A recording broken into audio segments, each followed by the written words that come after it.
Hello students, welcome to the lecture. आप सभी का स्वागत है। हमने अपने वन वर्ड सब्स्टिट्यूशन के लास्ट पार्ट में जो हमने अपने एसएससी के एग्जाम्स के लिए क्वेश्चंस देखे थे, जो हमारे प्रीवियस ईयर क्वेश्चंस थे, उसी का हम पार्ट सेकंड लेके आए। अब पार्ट सेकंड क्यों? क्योंकि जो हमारे वन वर्ड सब्स्टिट्यूशन होते हैं वो 3 या 4 क्वेश्चंस पूछे जाते हैं हर एक शिफ्ट के अंदर।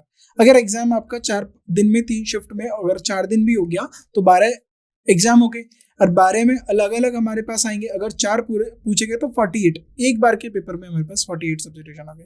तो ऐसे प्रीवियस ईयर क्वेश्चंस हमने काफी इकट्ठे करे और फिर हमने यहाँ पर इनको स्लाइड्स में डाला, ताकि इससे क्या हो, आपके पास एक बहुत ज्यादा अमाउंट में वन वर्ड सब्स्टिट्यूशन मिले, आपकी वोकैबुलरी में उसको बिल्डअप हो और उससे आपके एग्जाम के अंदर प्रॉफिट हो, आप ज्यादा से ज्यादा एक क्वेश्चंस को ठीक कर पाए।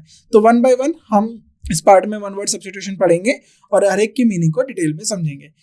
पहला, the expression of a wish that misfortune और Doom बिफॉल a person.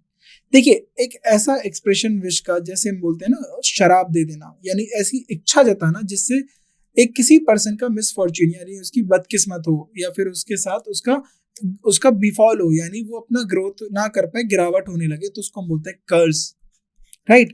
A place for ammunition and weapons, तो ऐसी जगह जहां पर हथियार और एम्यूनेशन और वेपन्स रखे जाए, गोला बारूद रखे जाए, उसको बोलते हैं हम arsenal. Property left to someone by a will. Will का मतलब होता है जायदाद। अगर किसी के लिए हम प्रॉपर्टी छोड़ के जाते हैं, जायदाद के तौर पे छोड़ के जाते हैं, तो इसके लिए हम बोलते हैं लेगेसी। क्या इसके लिए सही वर्ड यूज होता है? Legacy. One who is unable to pay his डेब्ट, कोई ऐसा जो अपने कर्ज, डेब्ट का मतलब क्या होता है? डेब्ट का मतलब होता है कर्ज, जो अपने कर्ज को ना चुका पाए, तो उसके लिए हम क्या बोलते हैं? बैंकरप्ट। बोलते नहीं कि ये ऑर्गेनाइजेशन बैंकरप्ट हो गया, ये पर्टिकुलर बंदा बैंकरप्ट हो गया। तो बैंकरप्ट का मतलब होता है कि वो अपने कर्ज को ना चुका पाना, यानी कंगाल, उसको कंगाल घोषित कर दिया जाता है। इनसोमनिवलेंट।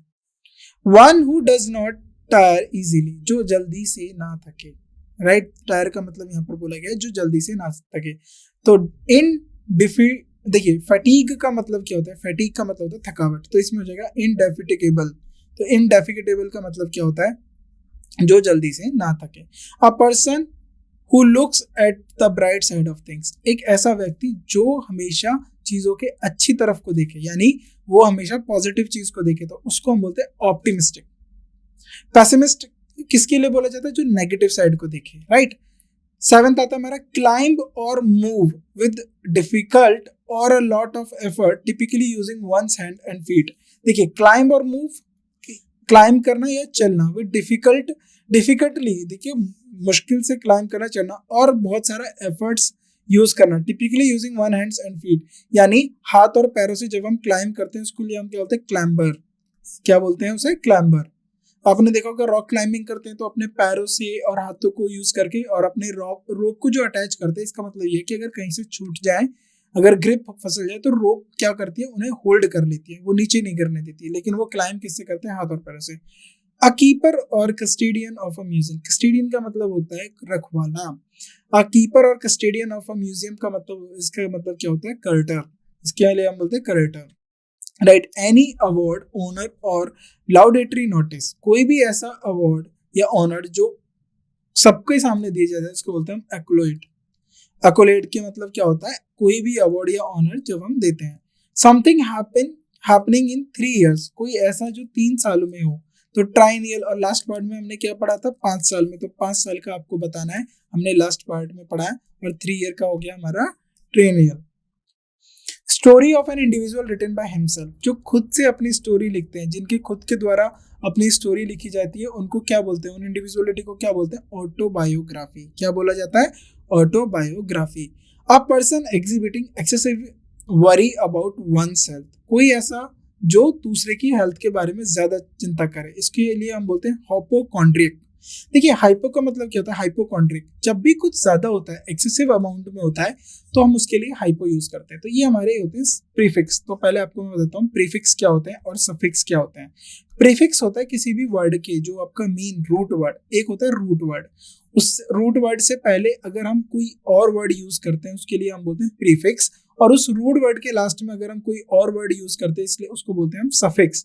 तो प्रीफिक्स और सफिक्स। तो इसमें हाइपोकैंड्रिक, कॉन्ड्रियक का मतलब हाइपो क्या हुआ यहाँ पर? हाइपो का मतलब यहाँ पर प्रीफिक्स है हाइपो हमारा यहाँ पर, right.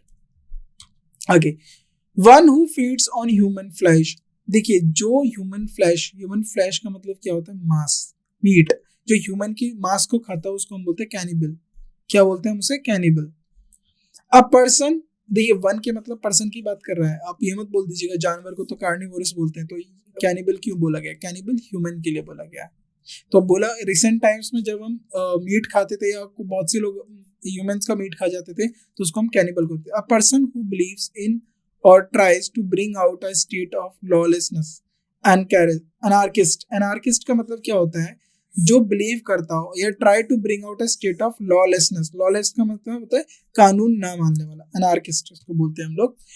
One who believes in fate, जो किस्मत पे यकीन रखता हो, जो भाग्य पे यकीन रखता हो, उसको लिए हम बोलते हैं फेटलिस्ट। क्या वो यूज करते हैं, फेटलिस्ट। फेट का मतलब होता है किस्मत और भाग्य। The collection and study of postage stamps, दो देखिए पोस्टेज स्टैम्प के जो कलेक्शंस को करते हैं उसको बोलते हैं फिलेटली। और आपको एक और मैं होमवर्क देता हूँ, जो बटरफ्लाई के या बटरफ्लाई पे स्टडी करता हो, उनके बारे में पढ़ता हो, तो उसको हम क्या बोलते हैं ये आपको पता करना, butterfly. A person who sells flower, जो फ्लावर बेचता है उसको बोलते हैं florist. A disturb state of mind caused by an illness, किसी भी इलनेस की वजह से माइंड के अंदर एक डिस्टर्ब स्टेट क्रिएट हो जाती है, उसकी हम क्या बोलते हैं, उसको बोलते हैं डेलीरियम। क्या यूज करते हैं, delirium. One who collects coin, अब वन हु कलेक्ट्स कॉइन, अभी हमने देखा पोस्टेज स्टैम्प्स कलेक्ट कर रहा है, अब उसके बाद कॉइन्स को कलेक्ट कर रहा है, इसके लिए बोलते हैं हम numismatist, numismatist. A large bundle bound for storage और ट्रांसपोर्ट, एक लार्ज बंडल जिसको हम स्टोर करें या ट्रांसपोर्ट करें उसके लिए हम बोलते हैं bale. Made in imitation so as to be passed off fraudulently as a genuine, इसको बोलते हैं हम काउंटरफिट। काउंटरफिट का मतलब होता है फ्रॉड करना, जैसे होता है काउंटरफिटेड करेंसी, काउंटरफिटेड का करेंसी का मतलब होता है नकली पैसा, नकली जो पैसा छाप के बेचते हैं उसको हम बोलते हैं counterfeit note, right. Killing one self, जो खुद को मार सकता है उसको हम बोलते हैं सुसाइड, सू मतलब सेल्फ, साइड मतलब killing. An imaginary name assumed by an author, अब कोई ऐसा नाम जो ऑथर ने अपनी फिक्शन, फिक्शन का मतलब देखिए, फिक्शन का मतलब होता है इमेजिनरी। तो स्टोरी के दो तरीके होते हैं, एक होता है फिक्शन और एक होता है नॉन फिक्शन। नॉन फिक्शन का मतलब होता है जो किसी न किसी आधार पे, हिस्ट्री के या साइंस के या किसी न किसी एक एक्सपेरिमेंट पे बेस्ड होती हैं, किसी के जीवन की लाइफस्टाइल पे बेस्ड होती है, उनको हम नॉन फिक्शन बोलते हैं। फिक्शन का मतलब होता है इमेजिनरी, ऐसी कहानियां जो इमेजिनरी है। और ऐसी एक मैं अगर आपसे बात करूं साइंस फिक्शन कौन सी एक हमारी साइंस फिक्शन का एग्जांपल दें, तो इसमें हम एग्जांपल दे सकते हैं हैरी पॉटर का। जो हैरी पॉटर की जो बुक्स लिखी गई हैं, जो वॉल्यूम लिखे गए थे, वो हमारे साइंस फिक्शन है, क्योंकि उसमें साइंस और इमेजिनरी कॉन्सेप्ट है, right. An imaginary name assumed by an author, उसको हम बोलते हैं सूडो। देखिए सोडोनिम, इसके लिए हम बोलते हैं सूडोनिम, यहाँ पर पी साइलेंट होता है, सूडोनिम। सूडो का मतलब जब भी होता है, देखिए आप सूडो वर्ड पढ़ेंगे, सूडो फोर्स पढ़ते हैं फिजिक्स के अंदर, तो जो होता है फॉल्स फोर्स या इमेजिनरी फोर्स, तो सूडो हम इमेजिनरी के लिए लगाते हैं। नेम का मतलब हो गया नाम, right. The study of human mind and behaviour, psychology, यहाँ पर हमने क्या लगाया, पी साइलेंट, इसको हम बोलते हैं साइकोलॉजी। और साइकाइट्रिस्ट कौन होता है, साइकोलॉजिस्ट कौन होता है, साइकोलॉजिस्ट होता है one who study human mind and behaviour, right, उसको हम बोलते हैं साइकोलॉजिस्ट। साइकाइट्रिस्ट जो ट्रीट करता है वो एज अ डॉक्टर काम करता है, साइकोलॉजिस्ट वो बिहेवियर पैटर्न्स को पढ़ता है, दोनों में अंतर है। One who studies insect life, तो इंसेक्ट लाइफ को कौन होता है, एंटोमोलॉजिस्ट। मैंने आपको लास्ट लेक्चर में भी बताया था कि जब भी आपसे वोकैब पूछी जाएगी और उसमें साइंस का सेगमेंट बहुत जरूरी है पढ़ना, क्योंकि आपके एग्जाम में जीएस के अंदर साइंस आती है, जीएस में साइंस आप पढ़ते हो, तो जब आप जीएस में साइंस पढ़ते हो तो ये सारी टर्म्स भी रिलेट होती हैं, तो इन सारी टर्म्स को पता करना है। साइटोलॉजी किसे बोला जाता है, बॉटनी क्या है, जूलॉजी क्या है, तो ये आपको पता करके रखना है, ये आना भी चाहिए। और जब हम प्रीवियस ईयर क्वेश्चंस प्रैक्टिस करें, जितने भी क्वेश्चंस हमें आएंगे वो हम आपके साथ भी डिस्कस करेंगे। ऑफ और relating to the moon, moon का हिस्सा या फिर मून से रिलेटेड, उसके लिए हम क्या बोलते हैं, लूनार। अब बहुत सारा देखा होगा जो कंट्रीज होती हैं वो लूनार मिशन करती हैं, मतलब mission related to the moon, उसको हम बोलते हैं लूनार। इंडिया ने किया है, उसका नाम क्या है, Chandrayaan. A system of government by wealthy class, ऐसी गवर्नमेंट जो वेल्दी, यानी वेल्दी का मतलब होता है अमीर, रिच, तो इसका मतलब है जो ऐसी क्लास, क्लास का मतलब है वो लोग जो जिनके पास पैसा है, वो गवर्नमेंट को रूल करते हैं या चलाते हैं, उनको हम क्या बोलते हैं, उस पर्टिकुलर गवर्नमेंट की फॉर्म को हम क्या बोलते हैं, प्लूटोक्रेसी, क्या बोलते हैं, plutocracy. One who has long experience of any occupation, एक ऐसा आदमी जिसको बहुत उस एक पर्टिकुलर जो ऑक्यूपेशन है उसका लंबा एक्सपीरियंस हो। तो इसके लिए एक वर्ड होता है वेतरन। अब ये देखा होगा आपने, वेतरन एयरफोर्स, आर्मी, नेवी, इस तरीके से, या वेतरन किसी पुलिस वेतरन्स भी बोलते हैं। वेतरन का मतलब होता है कि ऐसा जिसने एक लंबे अरसे तक उस ऑर्गेनाइजेशन में अपना समय दिया है और वहां पर बहुत कुछ एक्सपीरियंस किया है, उसको हम बोलते हैं वेतरन। An agreement between enemies or opponents to stop fighting, arguing etc. for a certain period of time। देखिए, बहुत सारे ट्रीटीज साइन किए जाते हैं। ट्रीटीज का मतलब होता है समझौता, या फिर अब ऐसी कुछ हमारे ऐसी होते हैं, किसी पर्टिकुलर टाइम के बीच में दो अपोनेंट हो गए, दो एनिमीज हो गए, उनको फाइटिंग रोकने के बाद कुछ, या फिर उनके बीच में जो आर्ग्यूमेंट है उसको रोकने के लिए एक एग्रीमेंट साइन किया जाता है, उसको हम क्या बोलते हैं, ट्रूस। क्या बोलते हैं हम, ट्रूस। राइट, हिस्ट्री में आपको ट्रूस के बहुत सारे एग्जाम्पल मिलेंगे। वन हु नोज ऑल, जो सब कुछ जानता है उसको बोलते हैं omniscient. Omniscient. One who runs away from justice और डेंजरस सिचुएशन, फ्यूगिटिव। ये हमने लास्ट क्लास में भी पढ़ा था। फ्यूगिटिव का मतलब क्या होता है, जो जस्टिस और लीगल लॉ से भागता है और किसी भी डेंजरस सिचुएशन से भागता है, उसको हम बोलते हैं फ्यूगिटिव। हैविंग और forming a hard out layer, इसको हम बोलते हैं क्रस्टेड। देखिए, क्रस्टेड क्या होगा, अर्थ की कौन सी होती है ऊपर वाली layer, crust. Mental, crust, mental, core. तो इनर मोस्ट को हम क्या बोलते हैं, कोर। तो ये तीन लेयर है अर्थ की, तो ऊपर वहीं से ये वर्ड आ गया, हैविंग और फॉर्मिंग अ हार्ड लेयर, तो उसको हम बोलते हैं क्रस्ट। एग का जो शेल होता है ये हार्ड लेयर होती है, क्रस्ट होती है। तो इस तरीके से जो भी हार्ड लेयर होती है उनको हम बोलते हैं crust. The study of the heart and it's action disease is called cardiology. Cardio का मतलब क्या होता है, कार्डियो का मतलब होता है जो हार्ट से रिलेट हो। किससे, हार्ट से रिलेट हो। तो इसी तरीके से लंग से रिलेटेड, ठीक है, ये एग्जाम में पूछे जाते हैं। किडनी से रिलेटेड, स्टमक से रिलेटेड, ब्रेन से रिलेटेड, इन सब से आपको पढ़ना है, क्योंकि ये हमारे जो प्रीवियस में पूछे गए वो हम करेंगे होमवर्क के तौर पे। ये भी सीखना है कि इन बीमारियों से रिलेटेड, किसी हमारे बॉडी के किसी एक पार्ट से, बोन से रिलेटेड बात करते हैं, जब हम बोन से रिलेटेड बात करते हैं तो इनको हम क्या बोलते हैं। और ये आपको एज अ जनरल नॉलेज भी पता होना चाहिए, not only for the exam. क्योंकि जब आप डे टू डे कंसल्ट करते हैं या डॉक्टर से जाते हैं तो आपको पता होना चाहिए आप किस डॉक्टर से किस विषय में क्या बात कर रहे हैं। Right, cardiology. इनकैपेबल का मतलब इनकैपेबल ऑफ मेकिंग मिस्टेक्स और बीइंग रॉन्ग, यानी ऐसा जो मेकिंग मिस्टेक और रॉन्ग होने के लिए इनकैपेबल हो, या इसको हम बोलते हैं इनफेलिएबल, जो फेल ना होता हो, इनफेलिएबल। समवन वर्किंग और एक्टिंग मेयरली फॉर मनी और अदर रिवॉर्ड्स, जो ऐसा काम करे या ऐसा एक्शन करे, मेयरली का मतलब है not for, hardly for money, not, या बेयरली फॉर मनी और अदर रिवॉर्ड्स, या किसी रिवॉर्ड की बिना चाहत के या पैसे की बिना चाहत के कोई ऐसा काम करे तो उसको हम बोलते हैं मर्सिनरी। क्या बोलते हैं, mercenary. A non professional who is inept at a particular activity, एक ऐसा प्रोफेशनल जो किसी non professional who is inept in a particular activity, जिसको हम बोलते हैं एमेच्योर। देखिए, एमेच्योर दो तरीके से हो सकता है। एक ऐसा आदमी जो प्लेजर के लिए काम करे, मनी के लिए काम ना करे, उसके लिए भी हम एमेच्योर का वर्ड यूज करते हैं। तो ये 2 बार एग्जाम में पूछा गया है, हमें याद रखना है।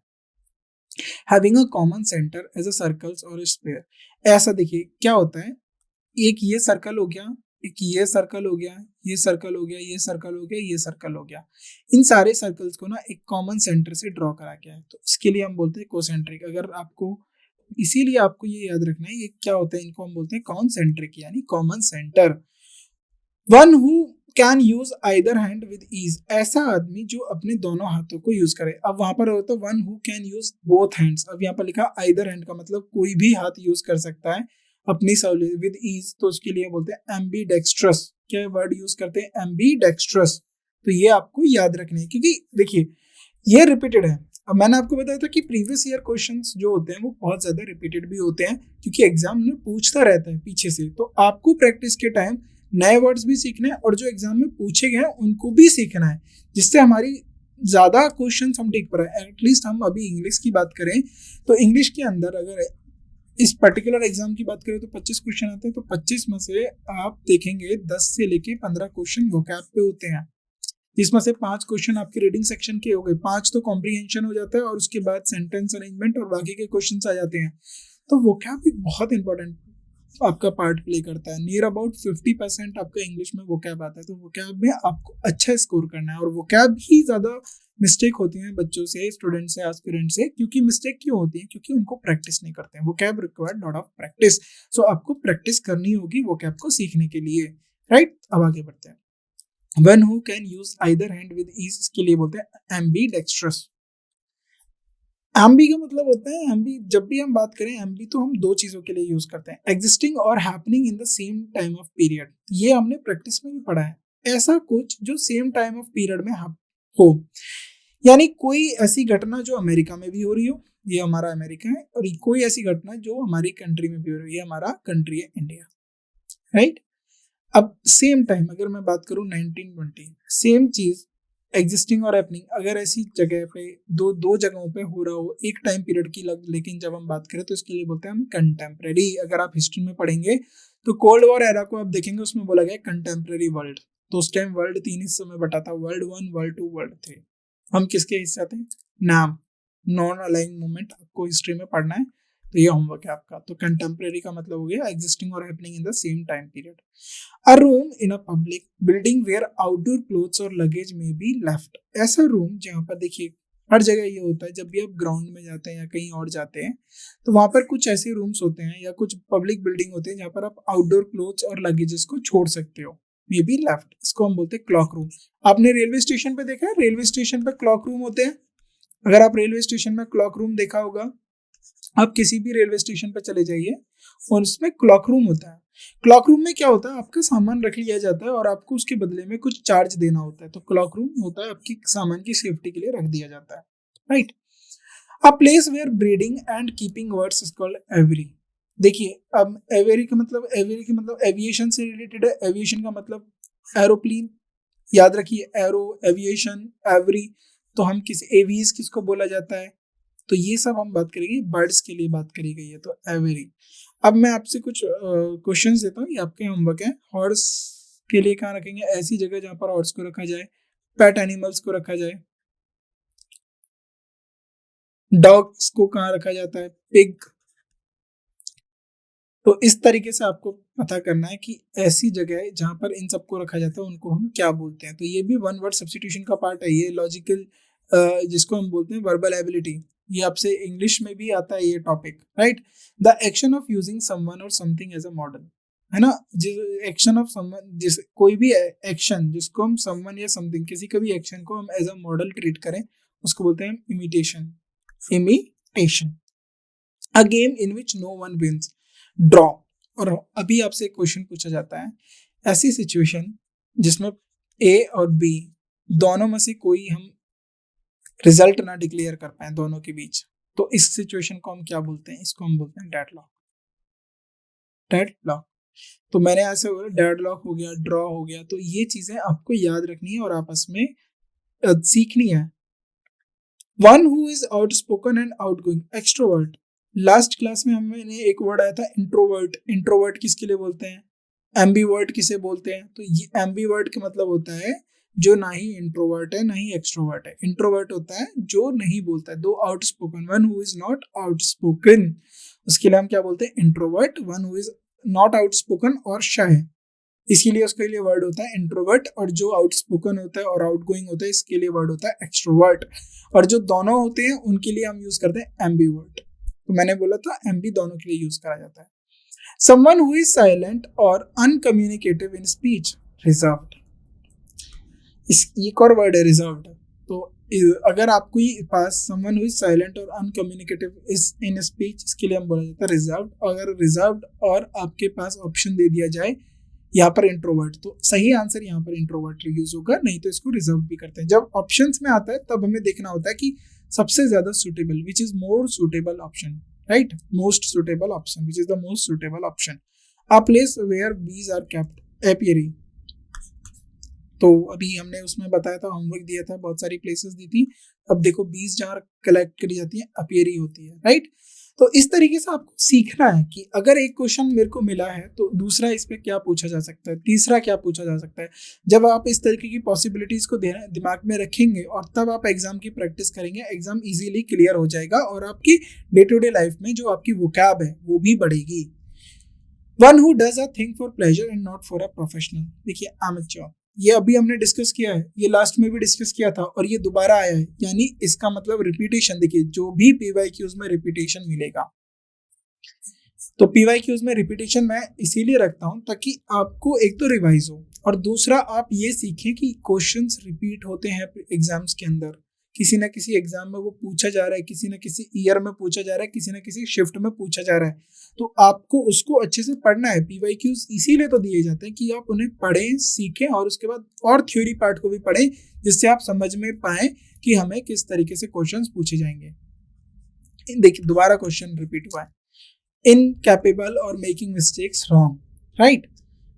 तो इस तरीके से समवन वर्किंग और acting merely for money and reward, दोबारा रिपीट हो रहा है किसी ना किसी एग्जाम के अंदर।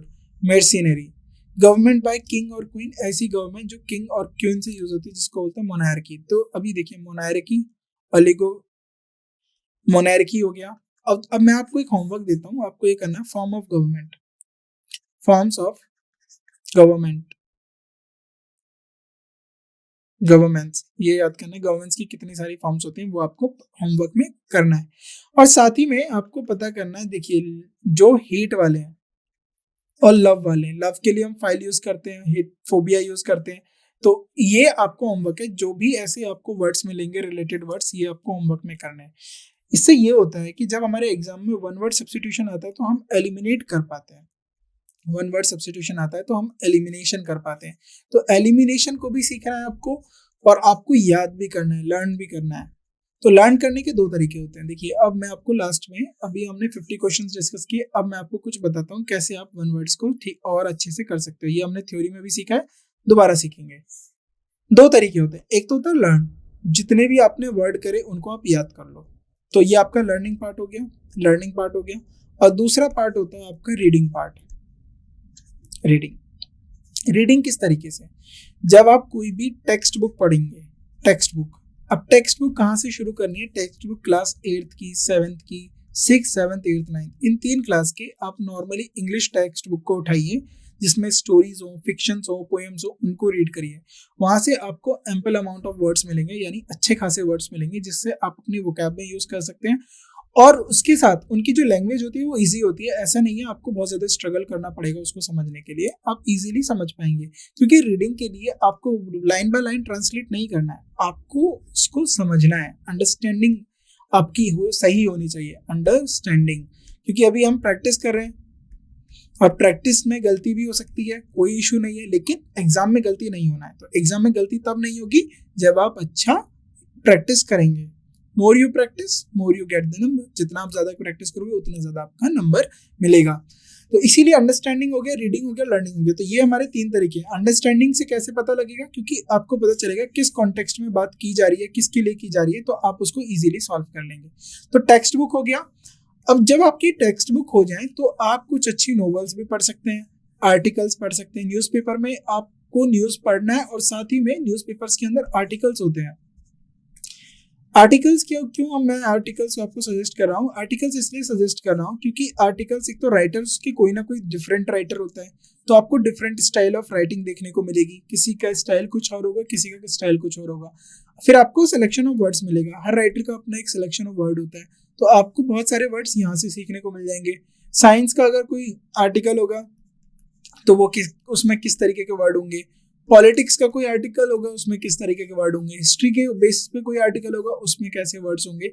तो जब आप इस तरीके के वर्ड्स को सीखेंगे और बाद में उनके साथ एक डिक्शनरी रखनी है आपको, आपके मोबाइल में डिक्शनरी होती है, डिक्शनरी जाना है, आपको वर्ड देखना है, तो उससे आपको ज्यादा आपको वोकैब आपका बिल्डअप होगा।